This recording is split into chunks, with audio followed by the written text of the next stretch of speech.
गंजी बहू सिर्फ खाना बनाएगी। हाल ही में गुंजन की शादी हुई थी। शादी के एक हफ्ते बाद आज उसकी पहली रसोई थी, जहां उसकी सास उसे कुछ जरूरी बातें समझाती हैं। देख गुंजन, वैसे तो मेरी 2 बहुएं हैं, पर तू अब इस घर की नई बहू है, तो शुरू के कुछ दिन तुझे ही रसोई संभालनी है। और आज तेरी पहली रसोई है, तो खाने में अच्छे पकवान बनाना। कोशिश करना कि तेरे ससुर जी को सब मंजूर हो जाए। वो गंदा खाना भी खा लेंगे, पर अगर खाने में बाल निकल गया तो पूरा घर सर पर उठा लेते हैं। तू ये बात समझ रही है ना? हाँ माँ जी, आप फिक्र मत करो, मैं सब समझ गई। और बाल की चिंता तो आप बिल्कुल ही मत करना। सबके खाने में बाल निकल सकते हैं, पर मेरे खाने में नहीं। अपनी छोटी बहू की बात सुनकर शांति को काफी अच्छा लगता है, पर तभी वहाँ गुंजन की जेठानी पूजा आती है, जो गुंजन की अच्छी बातें सुनकर मन ही मन खुद से कुछ कहती है। जरा इसकी बातें तो देखो, ये तो एक नंबर की चापलूस बहू लग रही है। बोल तो ऐसे रही है जैसे कि गंजी है। मेरे खाने में तो बाल हो ही नहीं सकते। कोई बात नहीं, आज इसकी पहली रसोई हो जाने देती हूँ, उसके बाद देखूंगी इसका आगे क्या करना है। अगर इसने खराब खाना बनाया तो ये अपने आप ही सबकी दुश्मन बन जाएगी, और अगर अच्छा बना तो मैं हूँ ना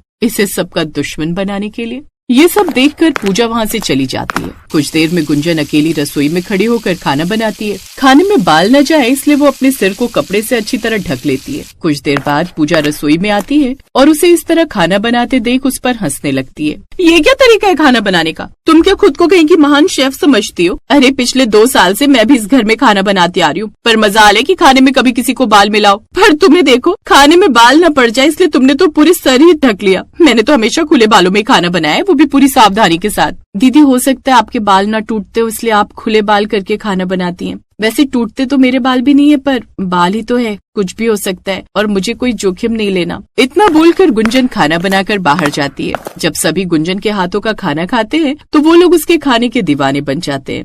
आहा गुंजन, तुम्हारे खाने में क्या स्वाद है, मजा ही आ गया। ऐसा लग रहा है जैसे कि मैं किसी 5 स्टार होटल में खा रहा हूँ।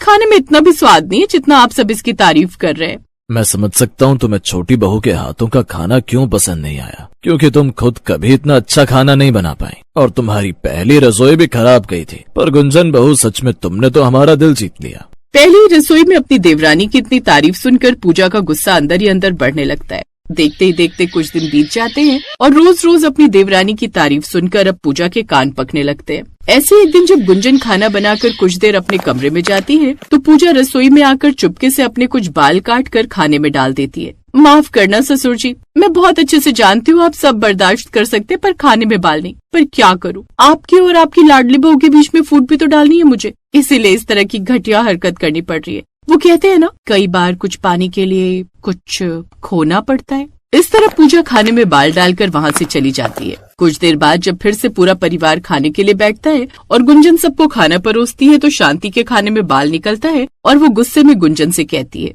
बहू, मैंने तुम्हें पहली रसोई में बता दिया था, खाना तुम कैसा भी बनाओ हम बर्दाश्त कर लेंगे, पर खाने में बाल बिल्कुल नहीं। वो तो अच्छा हुआ कि मेरे खाने में बाल निकला, ना कि तुम्हारे ससुर जी के खाने में। अगर उनके खाने में बाल निकला होता तो अब तक खाना फिक चुका होता। क्या मेरे खाने में बाल? नहीं माँ जी, मेरे खाने में बाल नहीं हो सकता। क्यों नहीं हो सकता तुम्हारे खाने में बाल? तुम्हारे सिर में बाल नहीं है और तुम एक ही गंदा तौलिया रोज अपने सिर में लपेट कर खाना बनाने चाहती हो। उस तौलिये में ना जाने कितने टूटे हुए बाल पड़े रहते। सोचा भी है तुमने? क्या पता वही बाल खाने में आ गया हो। बहू, मैं आज तुम्हें माफ कर रहा हूँ क्योंकि तुम अभी नहीं आई हो और ये तुम्हारी पहली गलती है, पर आइंदा से ऐसी गलती नहीं होनी चाहिए।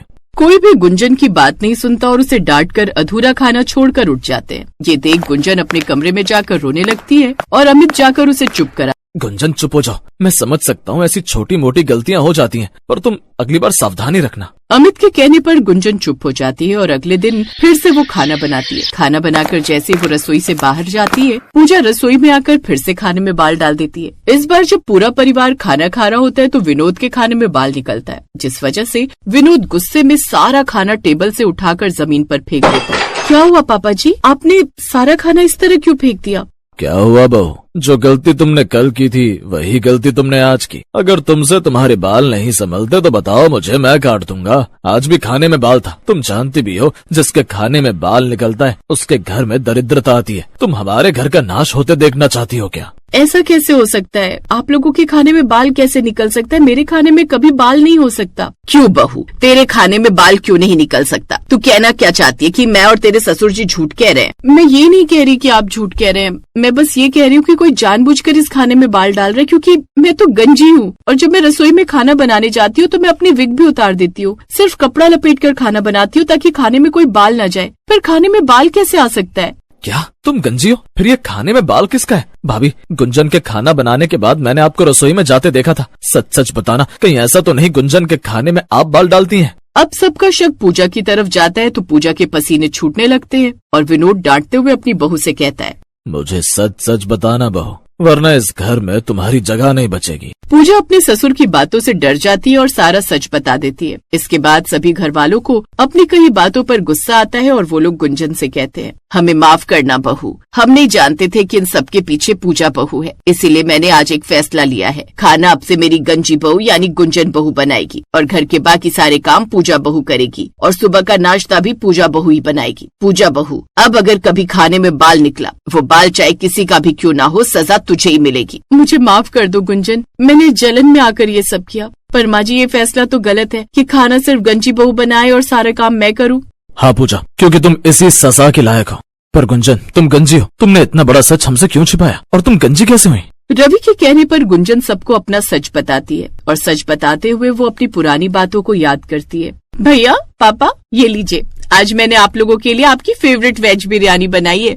आज भी तूने खाना बनाया है? पक्का खाने में बाल होगा, और मैं पहले ही बता दे रहा हूँ, अगर आज मेरे खाने में बाल निकला ना तो मैं तुझे गंजा कर दूंगा। कुलदीप खाने से पहले अपनी बहन को गंजा करने की धमकी दे देता है और जब वो खाने के लिए बैठता है तो उसके खाने में एक बाल निकलता है, जिसे दिखाते हुए कुलदीप अपनी बहन से गुस्से में कहता है, ऐसा खाना देगी तू अपने ससुराल वालों को? मेरी बिरयानी में एक नहीं 3-4 बाल निकले। अब मेरा खाना खाने का दिल नहीं कर रहा तेरी वजह से। तुझे अपने बाल नहीं संभालने ना? खुले बाल करके खाना बनाती है या खाना बनाते हुए कंघी करती है? तेरे बालों से तो मैं परेशान हो गया हूँ। बाथरूम में बाल, कंघी में बाल, यहाँ तक कि खाने में बाल। आज मैं तुझे गंजा ही कर देता हूँ। ना रहेगी तेरे सर पर बालों की खेती और ना ही निकलेंगे हमारे खाने में बाल। इतना बोलकर कुलदीप गुस्से में कैंची उठाता है और अपनी बहन के बाल काटना शुरू कर देता है। अरे कुलदीप, छोड़ उसके बाल, उसकी शादी की उम्र हो गई है। अगर उसे गंजा कर देगा तो उससे शादी कौन करेगा? पर कुलदीप गुस्से में अपना आपा खो चुका था और वो अपनी बहन को गंजी कर देता है। जब गुंजन गंजी हो जाती है तब अपने हाथों में उसके बाल देखकर कुलदीप को अपनी गलती का एहसास होता है। ये मैंने क्या कर दिया? गुस्से में तेरे थोड़े बाल काटना चाहता था पर मैंने अपनी बहन को गंजा कर दिया। अब मेरी बहन की शादी कैसे होगी? सब उसका मजाक बनाएंगे। ये मैंने क्या कर दिया?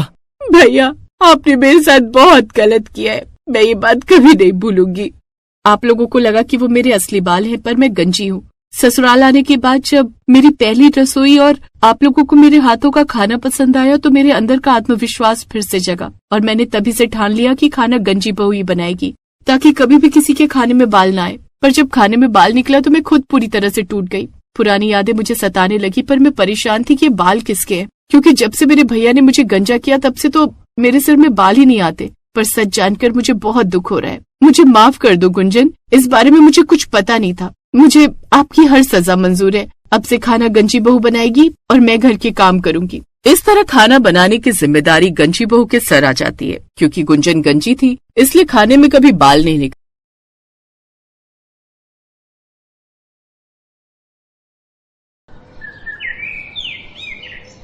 आज तो ऐसा मटर पनीर बनाऊंगी कि खाकर सब खुश हो जाएंगे। उफ, लेकिन ये बाल अभी तो जूड़ा बांधा था फिर से खुल गया। काशवी की शादी को अभी बस 2 हफ्ते ही हुए थे और घर की रसोई में दाखिल हुए बस कुछ दिन। काशवी को हमेशा से खाना बनाने का और खिलाने का बहुत शौक था और अब शादी के बाद वो बढ़िया खाना बनाकर अपने ससुराल वालों को, खासकर अपनी सास सुवर्णा को खुश कर देना चाहती थी। खुशबू तो बढ़िया आ रही है। हाँ, जल्दी करो ना भाभी, बहुत भूख लगी है। काशवी ने फौरन सबको खाने की प्लेट लगा कर दी और फिर पहला निवाला चखते ही काशवी के देवर रजत ने कहा, वाह भाभी, क्या मटर है और क्या पनीर, गजब कर दिया आपने तो। आपकी आज की कुकिंग के लिए फुल मार्क्स। हाँ बेटा, सब्जी वाकई बहुत अच्छी बनी है और नमक मिर्च सब कुछ बिल्कुल सही है। क्यों सुवर्णा? पहले चक्कर तो देखूं फिर बताती हूँ। ये कहकर काशवी की सास सुवर्णा ने सब्जी से भरी एक चम्मच अपने मुंह में डाली और फिर चम्मच को मुंह से निकालते ही सुवर्णा का चेहरा बिगड़ गया। ये देखकर काशवी ने घबराते हुए पूछा, क्या हुआ मम्मी जी, सब्जी में कुछ गड़बड़ है क्या? हाँ, है गड़बड़ और बहुत बड़ी गड़बड़, क्योंकि इस सब्जी में तुम्हारा बाल है। ये देखो। सॉरी मम्मी जी, मैं आपको दूसरी प्लेट लगाकर देती हूँ। ये कहकर काशवी ने फौरन दूसरी प्लेट लगाकर सुवर्णा को दी, लेकिन शायद आज काशवी की किस्मत उसके साथ नहीं थी।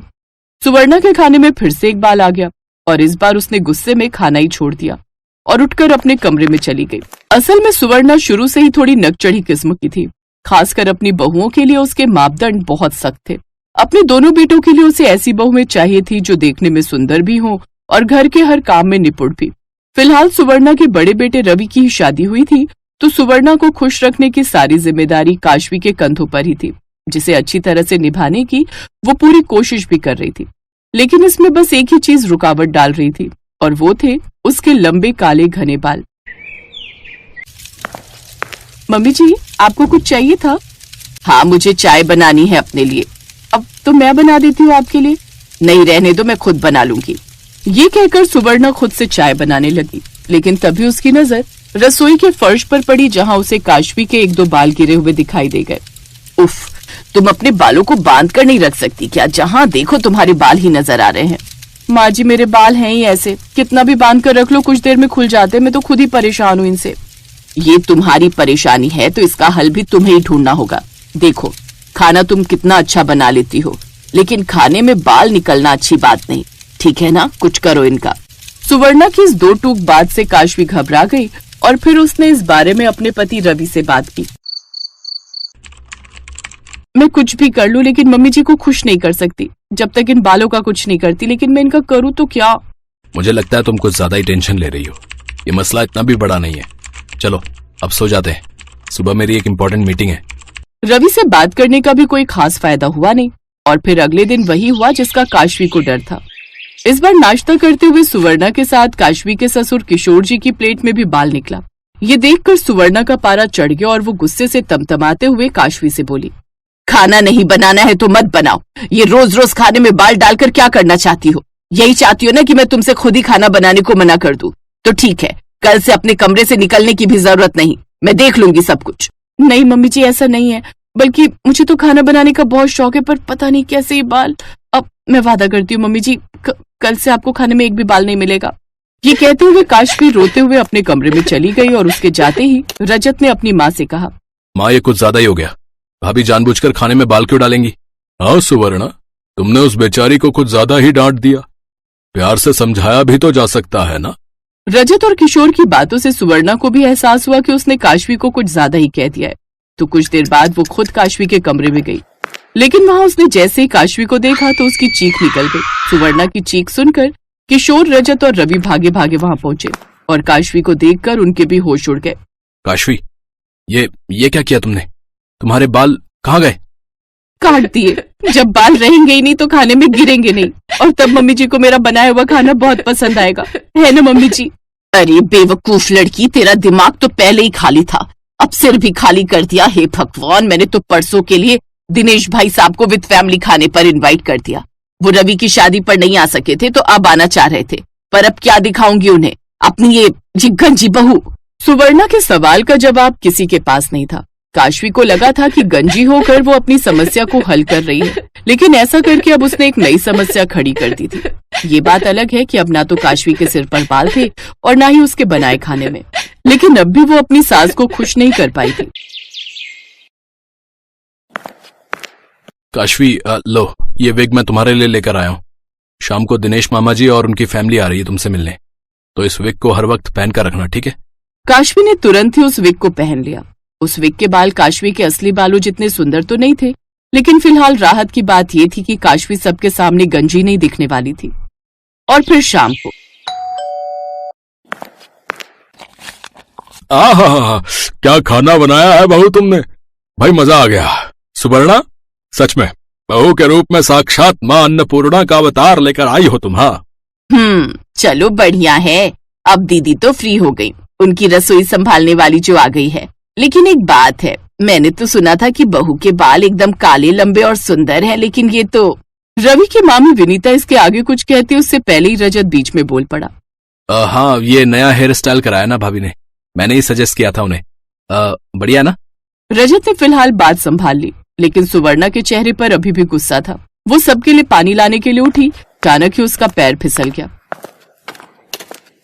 काशवी ने आगे बढ़कर उसे संभाल लिया और सुवर्णा एक बड़े हादसे का शिकार होने से बच गई। लेकिन जैसे उसने काशवी को देखा, उसे लगा कि काश वो गिर ही जाती तो अच्छा होता। काशवी के सिर से उसका विग नीचे गिर चुका था, क्योंकि वो बहुत तेजी में सुवर्णा को बचाने आई थी और उसके गंजे होने की सच्चाई अब सबके सामने आ चुकी थी।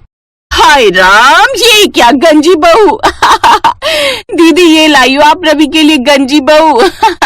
तभी मैं कहूँ कि शादी की फोटोज में तो बहू के बाल बहुत अलग लग रहे और आज बिल्कुल ही अलग। और कितनी विग लेकर आई है बहू अपने साथ है, जरा दिखाओ तो। सुवर्णा की भाभी लगातार काशवी का मजाक उड़ाई जा रही थी और काशवी कोने में खड़ी बस रोई जा रही थी। और ये सब देखकर सुवर्णा का पारा बढ़ता ही जा रहा था।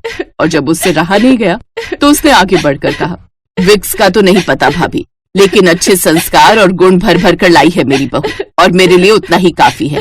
क्योंकि मुझे गंजी बहू तो चलेगी, लेकिन ऐसी बहू नहीं जो हर रोज अपने सास ससुर से बदतमीजी करे जैसे आपकी बहू करती है। आपने शायद गौर नहीं किया, काशवी चाहती तो मुझे गिरने दे सकती थी, लेकिन उसने एक बार भी अपने विग के बारे में नहीं सोचा और आगे बढ़कर मुझे बचाया। अब इससे बड़ी और क्या परीक्षा हो सकती है उसकी। मुझे नाज है कि काशवी मेरे घर की बहू है। सुवर्णा का एक एक शब्द मानो काशवी की हर तकलीफ को उससे दूर करता जा रहा था। और अब उसे किसी बात की चिंता नहीं, क्योंकि उसके बाल आज नहीं तो कल वापस आने ही थे। लेकिन अपनी सास का भरोसा जिसे हासिल करने की वो जी तोड़ कोशिश कर रही थी, वो आखिरकार उसे मिल गया था।